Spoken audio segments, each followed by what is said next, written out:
자, 여러분들에게 묻겠습니다. 여러분들에게 묻고 싶습니다. 예수님께서 세우신 제자는 과연 몇 명일까요? 아유, 목사님, 저도 제자인데 지난 2000년 동안 얼마나 많은 수많은 제자들이 있었습니까? 어떻게 답변을 하라고 그런 질문을 하십니까? 라고 반문하실지 모르겠습니다. 쉽게 여러분들에게 질문을 드릴게요. 여러분, 사복음서 있죠? 복음서에 나와 있는 예수님께서 찾아가셔서 제자들을 세웠는데 몇 명의 제자들을 세웠습니까? 11제자예요? 12제자예요? 12제자죠. 우리가 구약을 보게 되면 이스라엘 백성들은 몇 지파입니까? 12지파고 신약 성경에 들어오면요, 예수님께서 12명의 제자를 세우셨어요. 그러니까 12라는 숫자는 성경에서 아주 의미가 있는 숫자임에 틀림이 없습니다. 자, 그 가운데 12제자 가운데 가룟 유다가 있습니다. 이 가룟 유다는 은 30에 예수님을 팔았습니다. 그리고 스스로 생을 끊었어요. 안타까운 일이죠. 비참합니다. 그 대신에 이제 이 가룟 유다 대신 세워진 제자가 또 있는데 바로 누구냐면 마띠아란 제자예요. 사도행전 1장을 보면 나와 있죠. 여러분, 11제자로 그냥 이렇게 출발을 해도 좋을 텐데 꼭 12를 맞추는 것을 보면요, 12라는 숫자를 아주 고집하셨던 우리 주님 같습니다. 자, 그렇다면 12명의 제자들은 과연 어떤 죽음을 맞이했을까요? 여러분, 어떻게 과연 죽었을까요? 그들은 성경을 보면요, 그런 내용이 나와 있지 않습니다. 베드로가 어떻게 죽었는지, 안드레가 어떻게 죽었는지 나와 있지를 않아요. 다만 교회 전승에 따르면 제자들의 순교에 대해서 다뤄주고 있죠. 12명의 제자 가운데 무려 11명의 순교를 당했다는 사실을 여러분 알고 계십니까? 12명의 제자 가운데 무려 11명의 제자들이 순교당했다는 것을 알고 계시나요? 놀라운 일입니다. 여러분, 제자들은요, 예수님이 십자가에 달리시기 전날 밤 다 도망쳤습니다. 예수님의 십자가 앞에 다 나타나지도 않고 도망쳐 버렸어요. 배신했습니다. 근데 그런 그들이 복음을 위해서 순교했다는 사실이 여러분 믿어지시나요? 우선 세베대의 두 아들 중 하나였던 야고보는 복음을 전하다가 헤롯 왕에 의해서 머리가 잘려 죽게 되었습니다. 너무나 안타깝죠. 수제자였던 베드로는 어떻습니까? 소아시아에서 복음을 전하다가 로마에게 잡힌 후 십자가에 거꾸로 못 박혀 죽게 돼요. 본래 세리였던 마태는 어떻습니까? 아프리카까지 갔더라고요. 마태는요, 아프리카에 있는 에티오피아에서 복음을 전하다가 말뚝에 의해 땅에 박히고 머리가 잘려 죽게 되었어요. 그게 바로 세리 마태였습니다. 알페오 아들 야고보는 어떻습니까? 예루살렘 성전 꼭대기에서 밀려서 떨어졌어요. 자, 그런데 어떻게 기적적으로 살아있는 거예요? 그러자 사람들이 돌을 던져서 몽둥이로 찜질을 해서 죽이게 됩니다. 복음 때문에. 또 있습니다. 가룟 유다 대신 세워졌던 마띠아란 제자는요, 터키 갑바도기아 지역에서 복음을 전하다가 돌에 맞은 후에 참수형을 당해서 죽게 되었어요. 여러분, 죄송합니다. 자꾸 죽는 이야기를 해서. 제자들이 그렇다는 거예요. 베드로의 형제 안드레는 그리스에서 복음을 전하다가 X자형 십자가에 달려 죽었어요. X자형 십자가.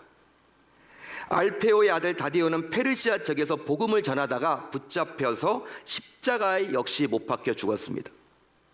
또 있습니다.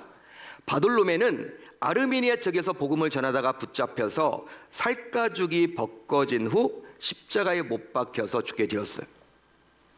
도마는요, 인도 지역까지 가서 복음을 전하다가 창에 찔려 죽음을 당하게 됩니다. 인도까지 갔습니다.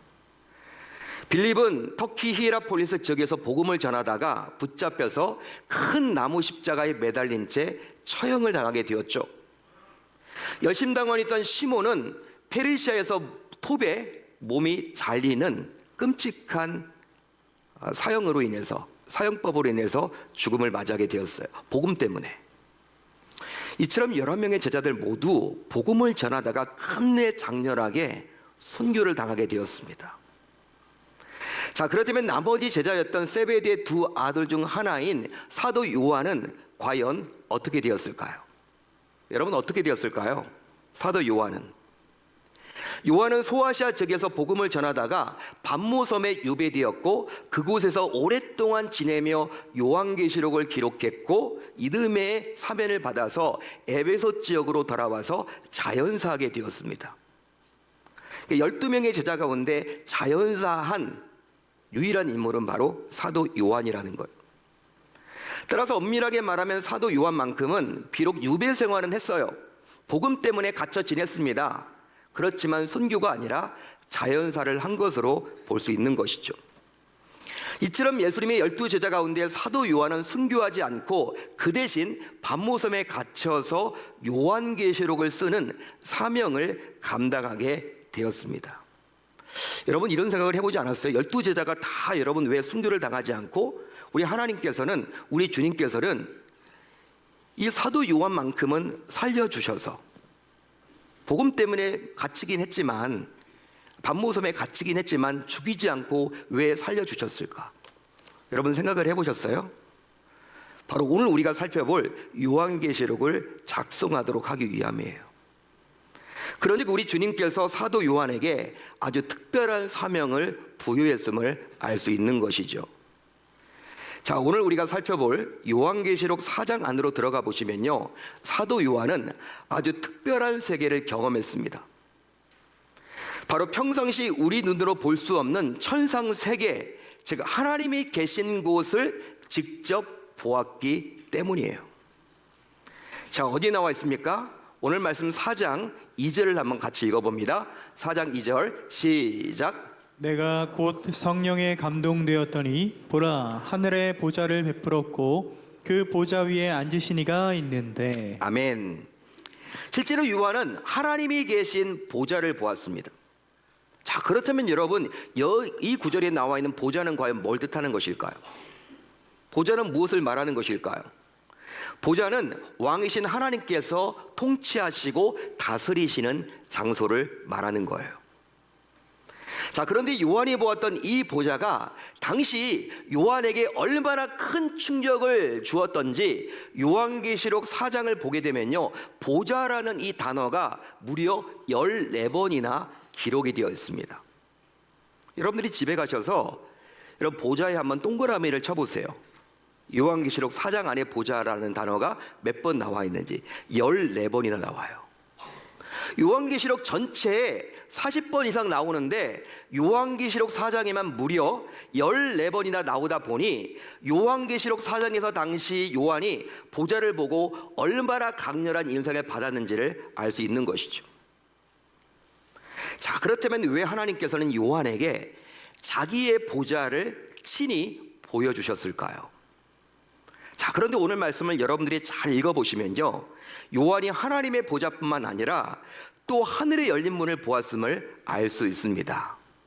어디 나와 있습니까? 오늘 말씀 1절을 볼까요? 우리 한번 같이 읽어봅니다. 시작. 이 일 후에 내가 보니 하늘에 열린 문이 있는데. 아멘.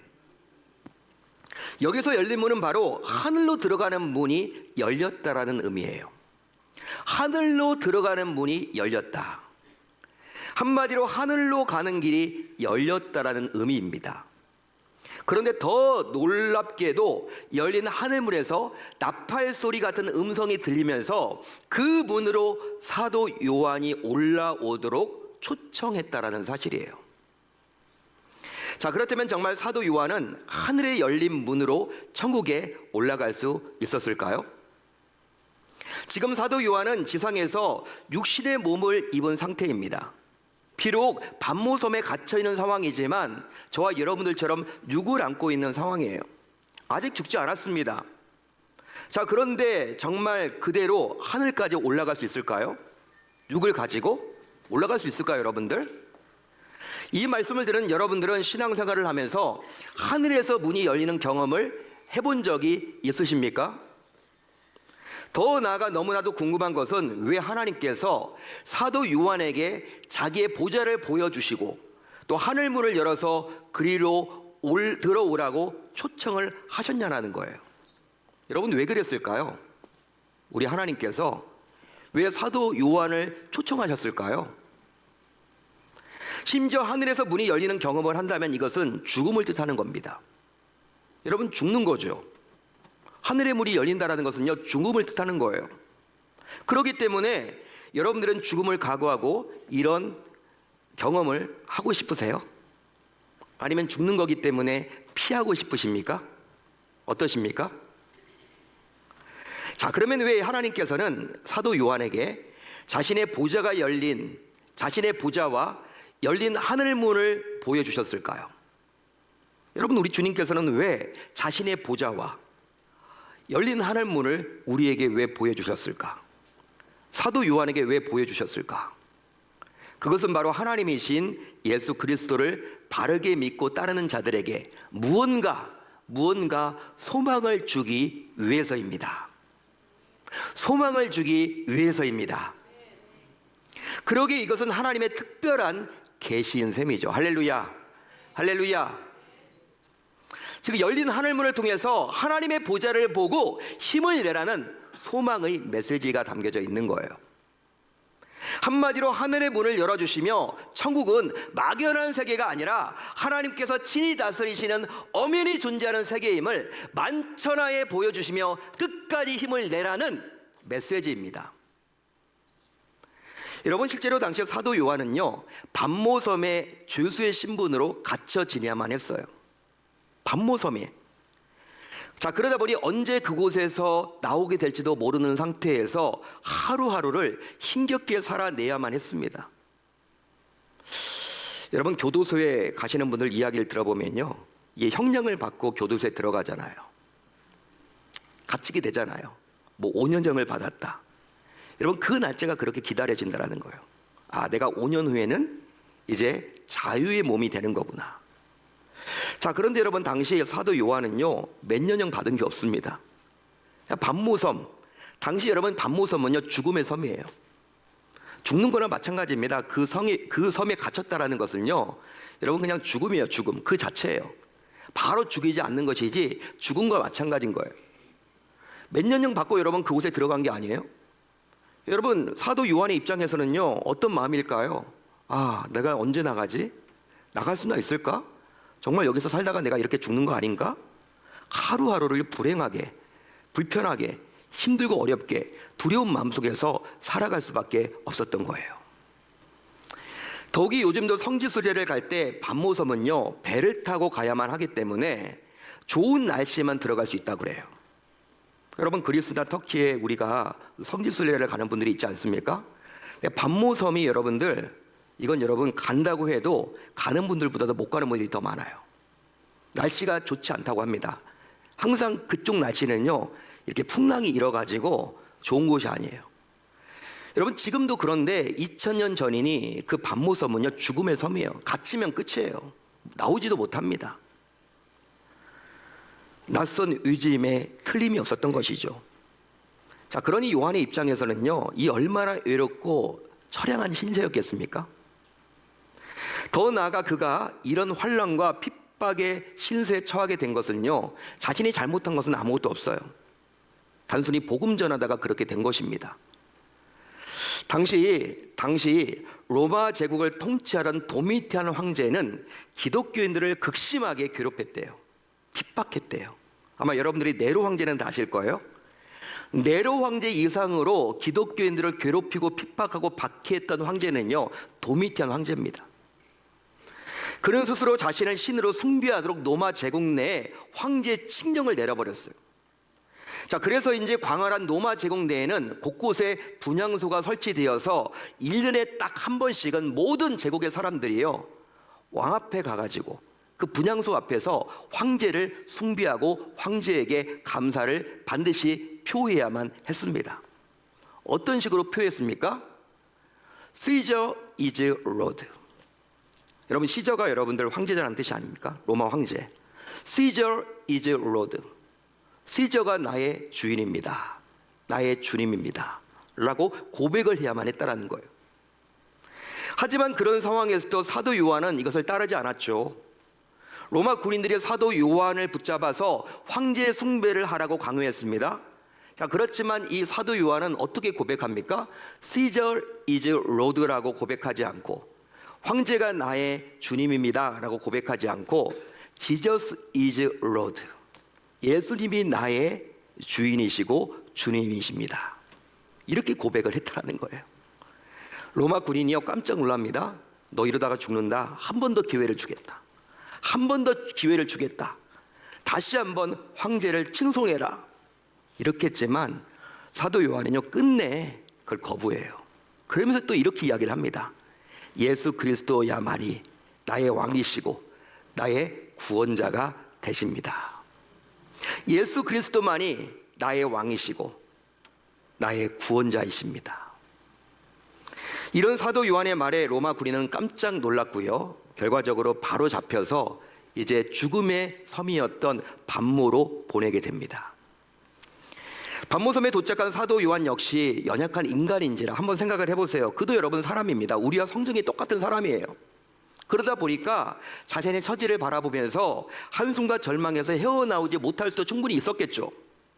자신의 처지를 바라보면, 자신의 상황을 바라보면 충분히 그럴 만하겠죠. 하지만 이런 처지에 있던 그에게, 이런 상황에 놓여 있던 그에게 우리 주님께서는요 자신의 보좌를 친히 보여주셨어요.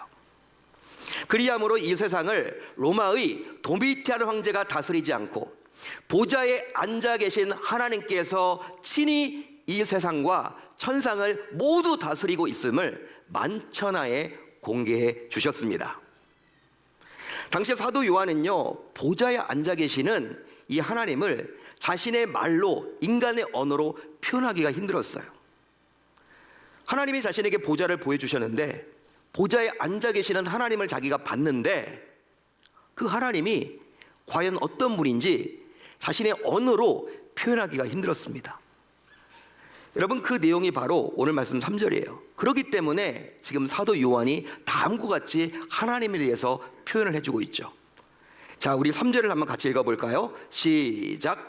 앉으신 이의 모양이 벽옥과 홍보석 같고 또 무지개가 있어 보좌에 둘렀는데 그 모양이 녹보석 같더라.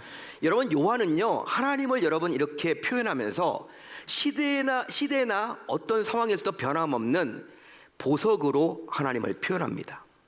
이 세상의 소리는 다소 위협적이고 공격적으로 다가오기도 합니다.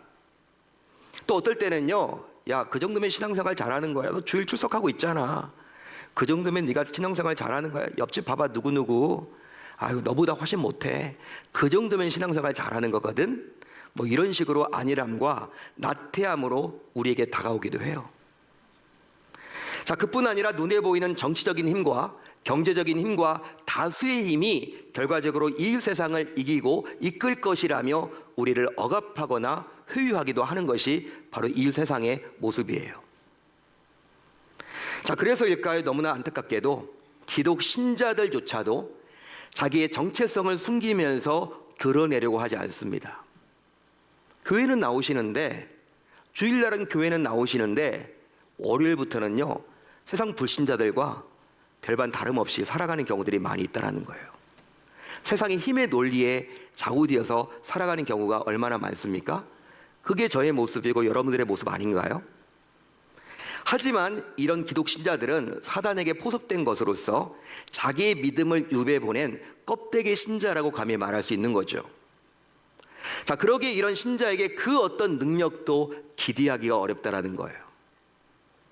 자, 그러나 명확한 것은 믿음의 사람인 성도에게는 언제나 하늘의 문이 열려 있습니다. 할렐루야, 할렐루야. 한마디로 창세 이래 하나님의 자녀들에게 하늘 문이 닫힌 적은 단 한 번도 없다라는 거예요. 동의하시면 아멘. 그러기에 이제 여러분들이 하나님의 자녀가 맞다면, 내가 하나님의 자녀가 맞다면 다음과 같이 다짐하고 결단을 해 봅시다. 먼저 세상에 굴복하지 맙시다. 세상에 굴복하지 맙시다. 세상은요 성도인 우리를 굴복시키기 위해서 온갖 짓을 다 해요. 때로는 미소를 짓고 우리에게 다가오기도 하고, 또 어떤 경우에는 무서운 얼굴을 하면서 우리에게 다가오기도 합니다. 하지만 그 뒤에는 사단의 계략에 숨겨져 있음을 우리는 놓쳐서는 아니 되는 거죠. 그런즉 우리는 이런 사단의 계략에 속아서는 결코 아니 되는 것입니다. 그 이유는 바로 세상에 굴복하게 되면 세상에 지는 것이 아니라 결국 사단에게 굴복하고 항복하는 것이기 때문입니다. 할렐루야, 할렐루야. 그러기에 하늘문을 통해서 계속 공급을 받아 봅시다. 하늘문을 통해서 계속 공급을 받아 봅시다. 지금 이 시간에도 여전히 하늘문은 열려 있어요. 2000년 전 사도 요한에게 열려졌던 하늘문이 2025년도를 살아가고 있는 저와 여러분들에게 동일하게 열려 있습니다. 자, 그러면 과연 어느 누가 하늘이 열린 것을 과연 볼 수 있을까요? 여러분, 어느 누가 하늘이 열린 것을 과연 볼 수 있을까요? 오늘 말씀 2절을 보면요, 사도 요한은 다음과 같이 고백을 해주고 있어요. 솔직한 고백이에요. 어떤 고백입니까? 내가 곧 성령에 감동되었더니, 내가 곧 성령에 감동되었더니. 할렐루야, 할렐루야. 따라서 사도 요한이 성령에 갇혔기에, 성령에 감동되었기에, 성령 충만을 입었기에 하늘문이 열린 것을 보았다는 의미입니다. 그런즉 이제 성도인 우리 역시 오직 예수의 영인 성령에 사로잡혀 살아감으로 말미암아 하늘에 열린 문으로 우리 주님이 부어주시는 각종 은혜와 능력을 받아 누려야 할 줄로 믿습니다. 믿습니다. 그러기에 단순히 주일에 교회에 나오고 봉사만 하는 종교 생활에서 벗어나서 성령에 사로잡혀 살아감으로 말미암아 우리 주님께서 사도 요한에게 보여주셨던 그 놀라운 은혜와 기적의 복을 성도인 우리 모두 동일하게 맛보며 살아갈 수 있어야 할 줄로 믿습니다. 믿습니다. 따라서 이제부터 성도인 우리 모두 기도 제목이 바뀌었으면 좋겠어요. 혹시 여러분들 가운데 이렇게 기도하시는 분이 계십니까? 주님, 하늘의 문을 열어주소서. 하늘의 문을 열어주소서. 이렇게 기도하는 분들이 계신가요? 이렇게 기도하신다면 이제 기도 제목이 달라져야 돼요. 하늘의 문은요, 이미 열려 있습니다. 열려 있어요. 주님, 하늘의 문을 열려주소서. 어떤 의도인지는 알아. 근데 그런 기도를 할 때 우리 주님이 어떻게 이야기할까요? 우리에게? 아들아, 딸아, 이미 하늘 문은 열려 있거든. 네가 그것을 못 볼 뿐이야. 따라서 여러분, 우리가 어떻게 기도를 해야 되느냐? 이미 열린 하늘 문을 통해서 기적을 맛보게 해달라고 기도해야 할 줄로 믿습니다. 믿습니다. 여러분, 성도인 여러분들 역시 사도 요한처럼 열린 하늘문을 통해서 하나님의 보좌를 보고 하나님의 은혜를 체험하기를 원하십니까? 기대하십니까? 소망하십니까? 그렇다면 금년 한 해를 보내면서 사도 요한처럼 세상에 나가서도 신앙의 정체성망은 반드시 지켜야 할 줄로 믿습니다. 믿습니다. 즉 어디서든지 교회 밖에 어디서든지, 교회 안에서만이 아니라 교회 밖에 어디서든지 그 누구를 만나든지 간에 나는 예수쟁이다, 나는 예수 믿는 크리스천이다, 나는 집사다, 나는 권사다, 나는 안수집사다, 나는 장로다, 나는 목사다, 떳떳하게 당당히 밝혀야만 하는 거예요. 그럴 때 약 2000년 전 사도 요한이 맛봤던 우리 주님이 베푼 놀라운 은혜를 이 시대를 살아가는 우리 역시 동일하게 맛보게 될 줄로 믿습니다. 그렇게 멋지게 금년 한 해를 살아보겠다라고 결단하고 다짐하는 저와 여러분들이 다 되실 수 있기를 우리 주님의 이름으로 축원합니다. 축원합니다. 하늘의 문을 열어달라고 기도하는 대신에 이미 열려 있는 이 하늘의 문을 통해서 사도 요한이 맛봤던 그 동일한 은혜를, 기적을 나도 맛보게 해달라고 기도하는 저 여러분들이 다 되실 수 있기를 우리 주님의 이름으로 축원합니다.